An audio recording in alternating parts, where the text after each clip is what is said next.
Hey guys, Toolman Tim here. Welcome back to the workshop where we create community, find freedom, promote preparedness, and share success. It's Saturday morning, which means it's time for another edition of the Workshop Podcast. This morning, you're getting a pre recorded one because I am going to be live with Brian from the Lots Project today talking about living outside of the system. But I knew I had to get you guys something, and I had this on my mind to share with you.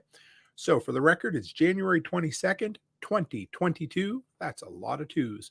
And this is episode number 60 of the Workshop Podcast. So I want to start out this week by telling you two stories that happened to me in the recent times. And then I'm going to talk to you about the art or the science of mastering the art of troubleshooting. One of those things. I talk about troubleshooting all the time, especially in my preparedness episodes. And that might be like this way out there esoteric kind of term to some people. They're like, I don't know how to troubleshoot. How do you troubleshoot? And I remember when I started at the computer shop years and years ago, I had no idea what even the term really meant, but I learned. Anyway, so yesterday morning, my daughter calls me. She says, Dad, the truck's not working. Okay, here we are. Now, it was minus 32, which means it was cold out. And of our vehicles, especially that truck, it's our older work truck, if it doesn't start, if it doesn't get plugged in the night before so that the oil pan's warmed up, the battery's a little bit old. There's just not enough juice in that battery to crank the engine over. So I said, okay, no problem. I'll come over. We'll boost it. We'll get it going, and then you can drive it to work. So I go over, hook some booster cables up to it, try to crank it over, and nothing. I said, huh. So I asked her, she said, well, I tried to plug it in, but the plugs wouldn't fit really well. There was some ice in there, whatever. I said, oh, okay. All right. Well, then I first off, I always start with the simplest kind of thing. And I said, well, if it won't start, no matter what, we know the battery's getting a little bad, but I put a good boost in it. I let it charge for a while and it still wouldn't hold a charge. So I thought, well, okay, don't know where to go with this. First thing I did, I plugged the truck in, left it for about 4 hours, let the engine warm up, came back, give it another boost. I was able, by giving it some gas, to get the truck started. However, as soon as I let off on the throttle, it would stop, wouldn't keep going. I thought, well, that's strange. I thought maybe like the throttle or the air mixer or something was frozen. So I'm working through all this, and I'm no mechanic, right? I have a brother-in-law who's a mechanic, and I can call him anytime.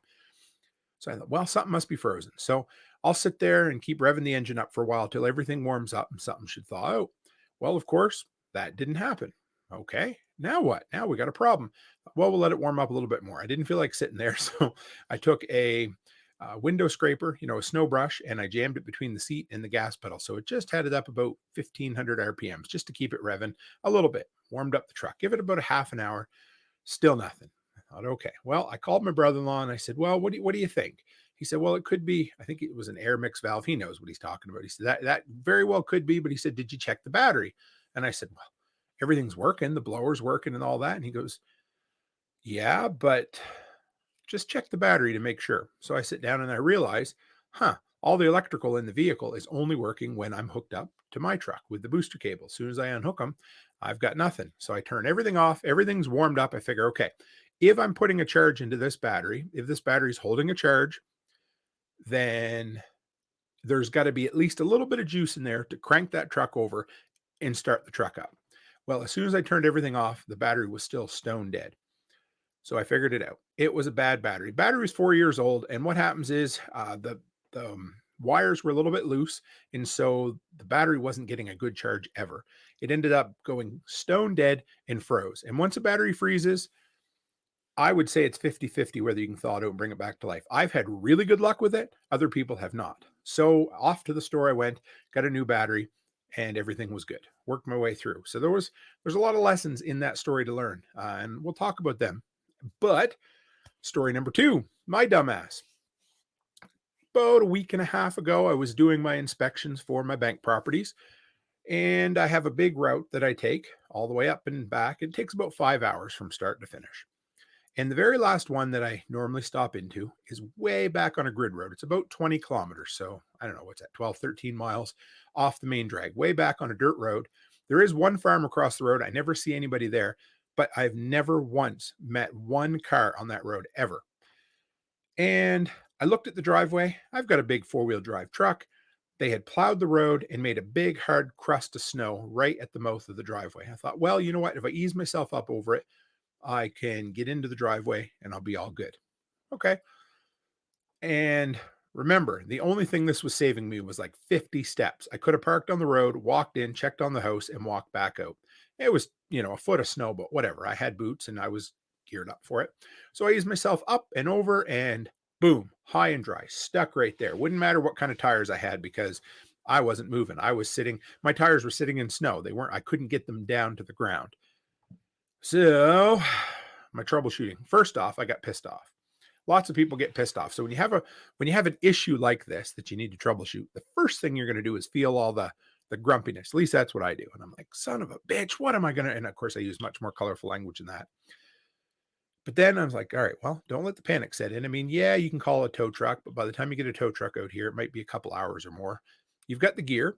I packed boots with me, so I had boots. So the first thing I did was I calmed down, I took a breath, I sat there for a minute, and then I thought about, okay, what do you have on hand, Tim? I didn't have any salt or any sand because I'd used it all yesterday, the day before, working for the town, putting some sand down. But I did have my shovel with me. I did have some ice chippers, so that was good. And I had my boots. So I knew, okay, first off, it would have been a really bad day if I decided to only head out that morning with my tennis shoes on. I didn't. I brought my boots with me. So that helped a lot. It was a warm day, so that wasn't a problem. First got out and I started digging. I thought, oh, this is a lot of digging. So I thought, okay, the house is abandoned. I ran up to the garage. I found some old planks and pieces of plywood, tried to drive them under the tires, put them under the front two tires, give it some gas, nothing. Okay. A little frustrated, but not too bad. So I went back up, found two more planks. I thought, okay, this is going to do it for sure. Drove them under the rear tires too, because the rear tires are the power tires. And remember, I put it in 4-wheel drive low. Anyway, I have pictures if anybody wants to see them. I'll post it so you know. But anyway, 4-wheel drive low, nothing. Oh my God. I was getting a little madder, but then I thought, okay, just calm down, Tim. What are you going to do? You got to get yourself out of this situation. So then I looked and I had one of those fabric grocery bags in the back seat and I had my shovel and an ice scraper. So I headed up to the garage, which has a gravel floor up there, and I started scraping the gravel floor. And I filled up a bag and a mop bucket I found in there full of gravel. And I dumped it under all 4 tires.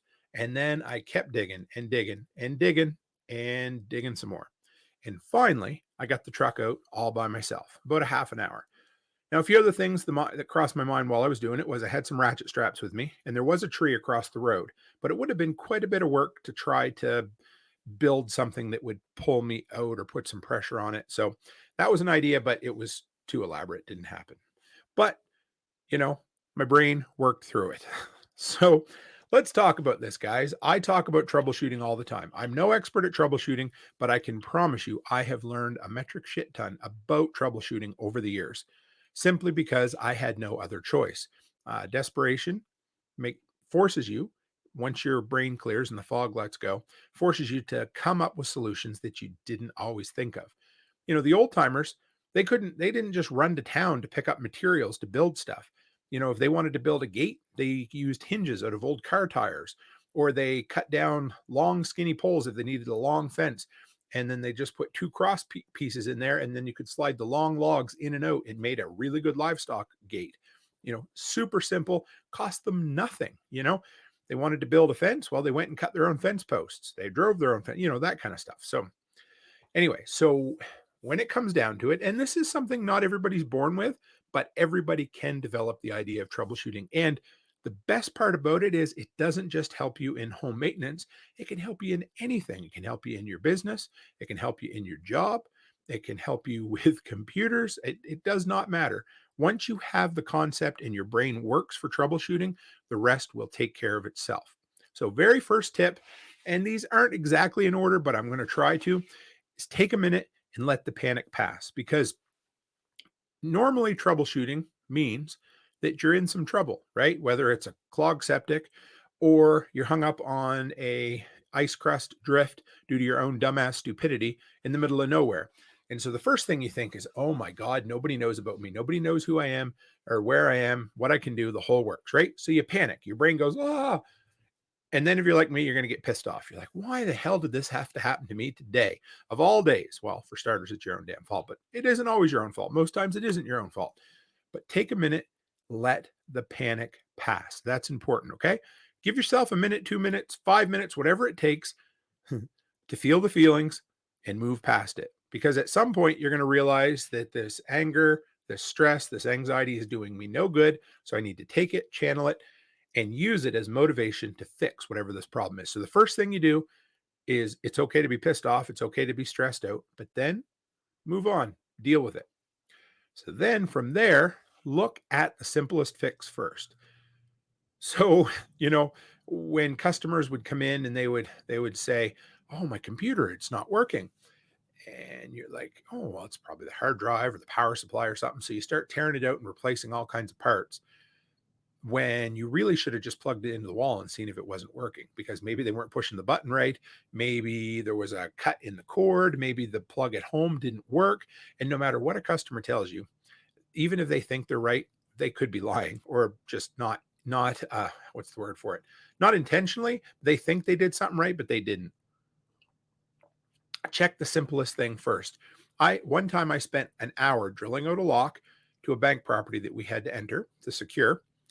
I drilled the lock out and then we walked to the back door and it was unlocked. So try the simplest solution first, because the beauty of trying the simplest solution first is you're not going to waste any time. The simplest solution by its nature is the shortest solution. So if you try it and it doesn't do anything, what have you lost? 2, 3 minutes. However, if the simple solution is your fix, which 20% of the time it is, then all of a sudden you have saved all that headache and potential of making a problem worse by trying the simplest thing first. The time I called in a plumbing and heating guy because the furnace wouldn't start and all it was the master shutoff switch on the wall. That kind of stuff. Always try the simplest first. That is, if there's one tip in troubleshooting that will save you the most time and is the most bang for your buck, and you really don't have to train yourself at all. It's just try the easiest, most simplest thing first. That's why, people always ask you to, turn your computer on and off, or, if your freezer's not working, check and make sure it's plugged in, or check if your fridge is plugged in. It always works. Okay. Then from there, depending on the problem, take stock of what you have on hand, right? So if you have a plumbing problem and you see that you have a hole in your plumbing and you're like, damn it, I don't have a coupling. I don't have a shark bite fitting. I don't have anything to fix this. Well, instead of thinking, well, it's Sunday, the hardware store is not open, I can't get it. How about you think about what you do have on hand? Okay. I look outside.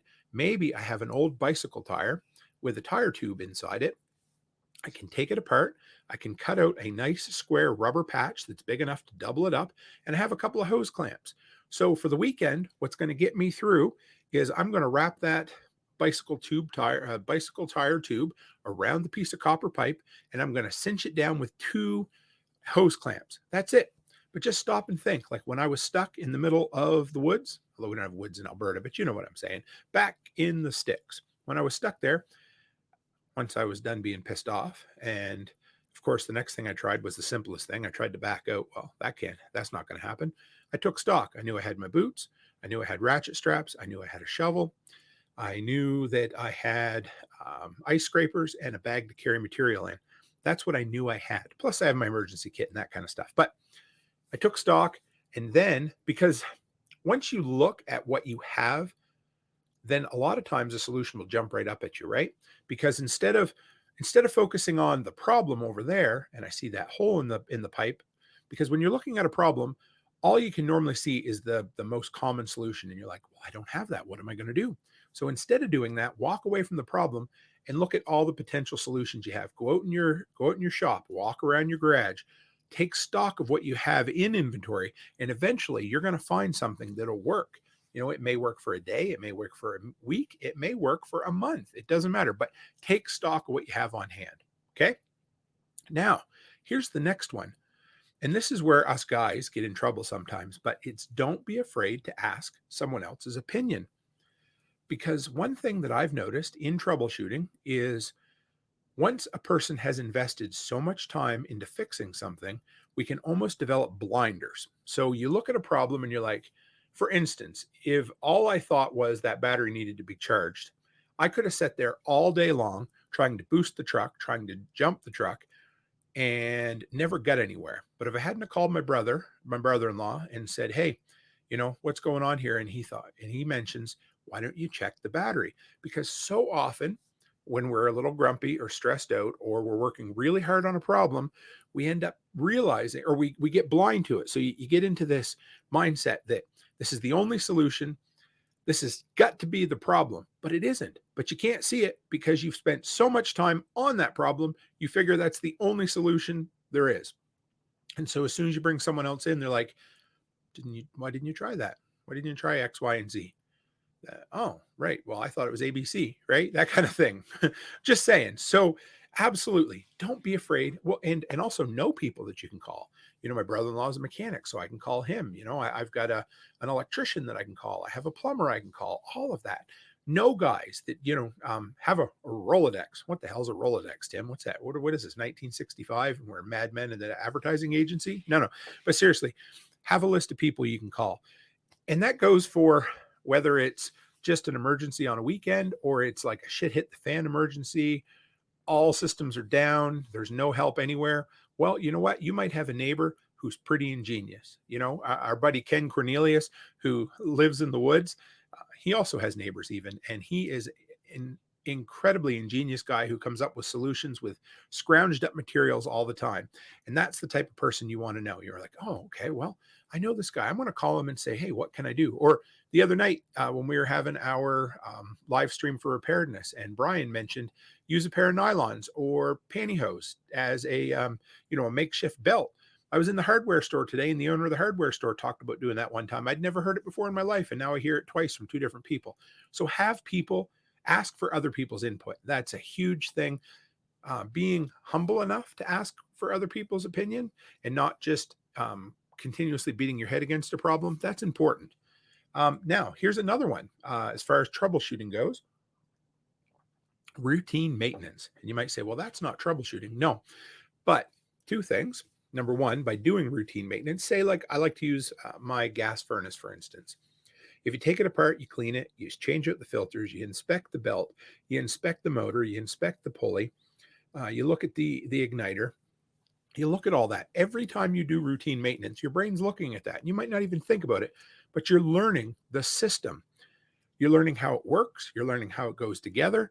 You're learning what keeps it ticking. And then all of a sudden, if something goes to hell and it's not working, you've looked at it for so long, you know what's wrong. It's like, from what I understand in the banking industry, when they teach you how to notice a counterfeit bill, you go to school for a day or 2 days or however long it is, you never touch a counterfeit bill. The entire time you're there, you use only real money, because they want you to be so familiar with real money that when you touch a fake one, you know what it is. And that's what routine maintenance does. Every time you take something apart to grease fittings, or to check on a belt, or to change a filter, every time you do that, you're memorizing where things should be and what a proper working system is. And so when something goes bad, all of that memory comes back, and you're like, oh, you know what? So just remember that, guys. Routine maintenance isn't just to prevent things. It's also to teach you where to work, what to do, and how to fix things. Now, here's the next one. This is going to be, it's going to blow your mind. You ready for this? The more you troubleshoot, the better you're going to be at it. And I know that probably blows everybody's mind. You're like, Tim, how did you come up with that? But it's true. So the first time you fix something, it could be stressful. It could, the first time I changed a glow plug or an igniter in a gas furnace, I had no idea what I was doing. And it took me like 2 hours just to figure out how to do it, where to put it, how to test it, which one was the right one. But now I can do it in about 15 minutes, because that first time was so stressful. I remember everything about it. And going forward, it became so much easier. So every time you fix something, you're building that little bit of knowledge. So if you're really stressed out and you're like, oh my God, I don't want to fix this, or I can't fix this, just tell yourself, okay, yeah, it sucks right now, but when I finally get it fixed, that's going to be knowledge that's going to build into my ability to troubleshoot next time, so that I can fix it that much easier. Now, when I first started fixing computers, troubleshooting to me felt like trial and error. And it almost felt like when I was doing trial and error that I was being a failure, because, trial and error implies that you're trying a bunch of stuff that doesn't work. But troubleshooting is trial and error. So, if you're troubleshooting an electric cook stove, well, you might test the burner first. Well, that doesn't the burner's good. Test the burner socket. Well, that's good. Test the on-off switch. Well, that's good. So it really is trial and error, and embrace the idea that it's trial and error. Try one thing, but never do two things at once. Always try something, test it to see if it works. If it doesn't, make sure you return everything to the way it was. Then test another part, then put it back, then test another part, and keep working your way through until you find the solution. And that's really what it is. Start simple, but then it really is trial and error. I'm not saying just throw mud at the wall and see what sticks, but use your brain. You've got all of this knowledge built in already. But once you get to a certain point, you really do need to do trial and error. Try this, doesn't work. Okay, let's try the next thing, and embrace that process. Don't let it stress you out, because it really is part of troubleshooting. That's what troubleshooting is. Now, here's another one. Trace the problem back to the source. Okay. So when you have a leak in your ceiling, say in your living room or whatever, you got water coming through and it's 3/4 the way down your roof. Well, truth be told, that water could be coming in anywhere between that point and the peak. So you need to get up there and you need to follow where the water, if you can find the water streak or the watermark along your roofing boards, follow it all the way back until you find where it's dry above that. Then that's your point. If you have water coming out of an electric hot water tank, for instance, of course, it's going to be on the bottom, but you need to trace it back up to find where the actual leak is. If you have electrical problems, well, start at the source, start at the beginning, and go all the way back to find where the problem is. So you got a dead plug. Okay, plug's dead. The wire behind it's dead.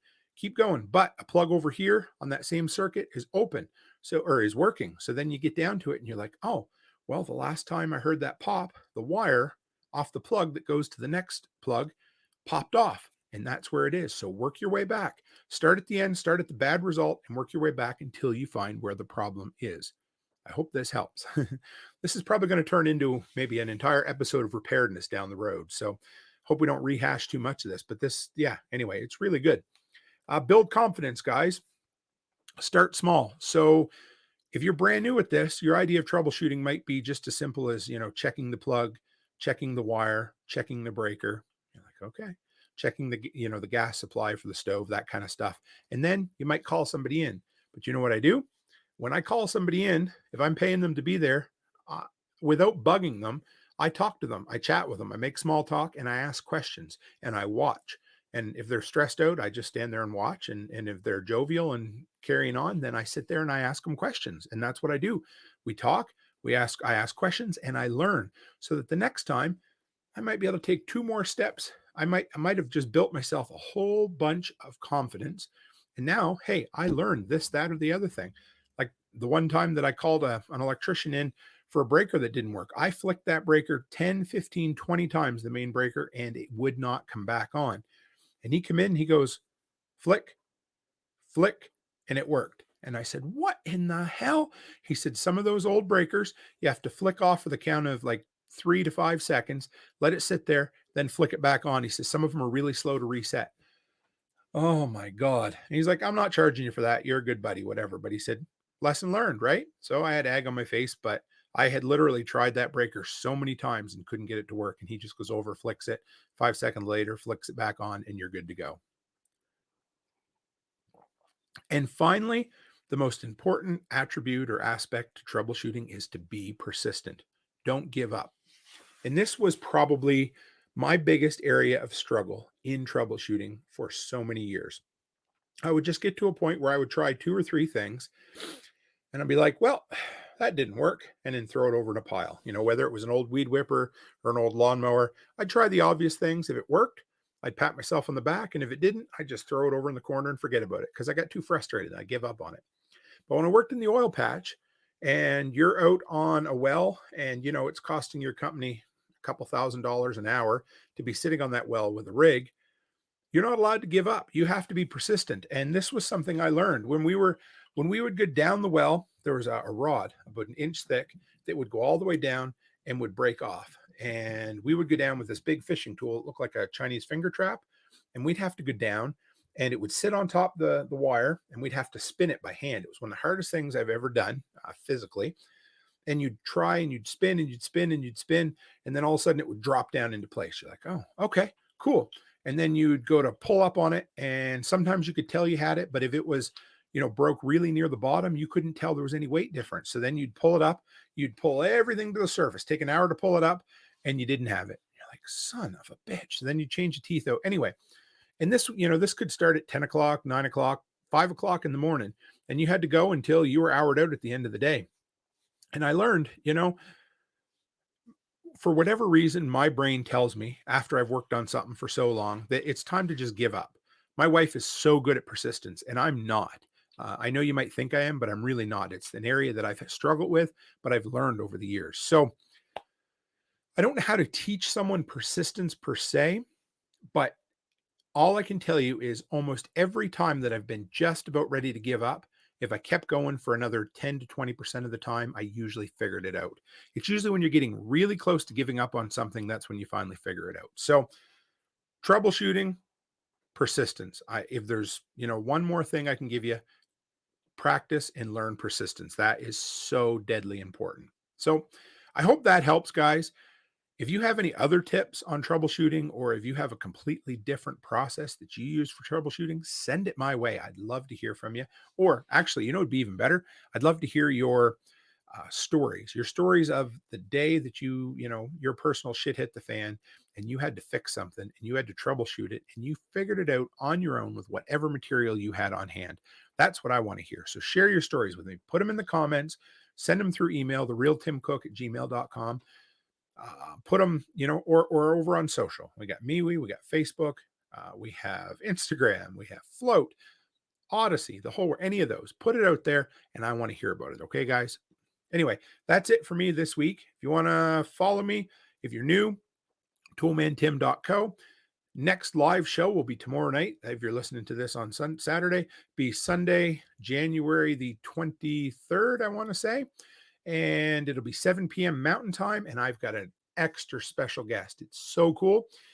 It'll be so it's Nicole Sauce from Living Free in Tennessee. I'm sure you guys know her. She's going to come on and talk about getting into investment properties, or rental properties, becoming a landlord and making money by renting properties out. But one of the cool things about it is that she's coming on my show, which is awesome in and of itself, on the 2-year anniversary of the very first time I appeared on her show. That is the very first time I was ever on a podcast. The very first time that I launched my YouTube channel was that day. And 2 years later, I have her as a guest on my show, and I am honored to have her on.